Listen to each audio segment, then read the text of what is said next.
With a volar laceration to a finger, which commonly occurs about here, usually from a knife, is perfusion of the finger. You can start by just getting a cap refill. You can see that's a couple second cap refill, which is fairly normal. Perfusion is the most important thing to check with these injuries. So if you have an SpO2 monitor, you're really looking for waveform, and ideally anything over 90. Okay. The next thing to do is you can use a doppler to assess the radial and ulnar digital arteries for border digits. The outside of the ulnar side of the small finger or radial side of the index finger has the smaller of the arteries, but the larger of the nerves. Oftentimes the arteries come together and there's, just like a palmar arch, there's a digital arch in the pulp, and you can often just see if you can hear a signal here in the pulp.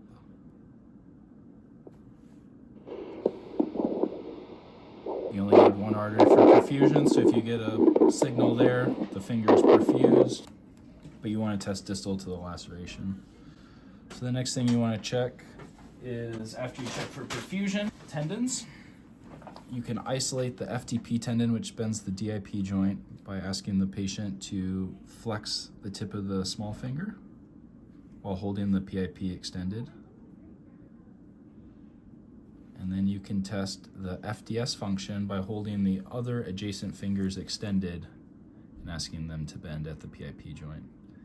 By extending these fingers, since the FTP has a shared muscle belly, it prevents the FTP from being recruited in the tested finger. And then the last thing is to test the nerve function to see if there's a digital nerve laceration. There are formal 2-point discriminators, and they typically have a single point up to 8 millimeters. Normal for most people is between 4 and 6.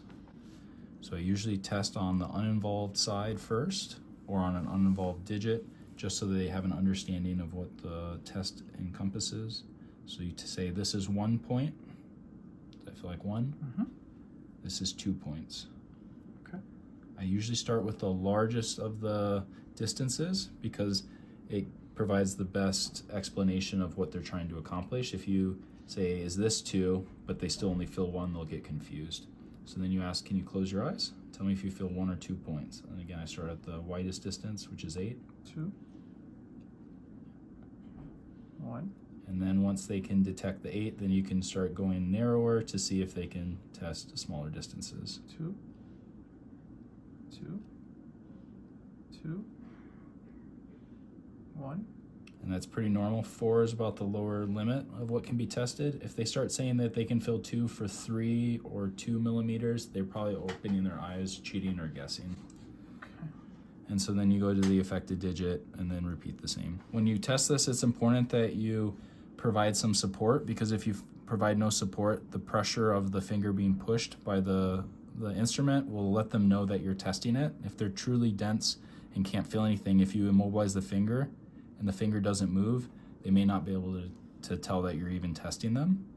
And oftentimes they'll just stay silent as you test, and that's a pretty good indication that there's a complete nerve laceration. If you don't have access to the kind of formal 2-point discriminators, you can use something as simple as a paper clip. You just bend it so that there's 2 points, and then use a ruler to measure this. But typically, you want this set to be around 5 or 6. And then since the nerves are running in this, if you go across like this, you're testing 2 different nerves. But if you're in line, you're testing that same nerve.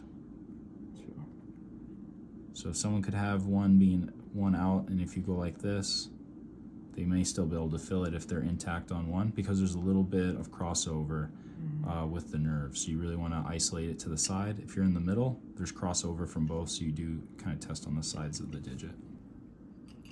Now flipping over, if we're looking at an extensor laceration, if this had come over, typically we just have them straighten the finger out, and if they can extend, that's a pretty good sign that at least some part of the extensor mechanism is in continuity. But specifically here, the extensor tendon splits into lateral bands and a central slip. So to test a central slip, you have them bend at the PIP, and you provide gentle resistance and ask them to extend gently. And the DIP joint, and you just say, hold that extension. and the DIP should remain floppy. That's called an Elson test. If the central slip is injured but the lateral bands are intact, then what happens is the force doesn't get transmitted through the central slip, but instead goes through the lateral bands, and it creates a more rigid extension at the DIP instead of a floppiness. It'll be tighter, and if you're unsure, you can test an uninvolved digit, and you'll see the floppiness, the affected one, it'll be tight.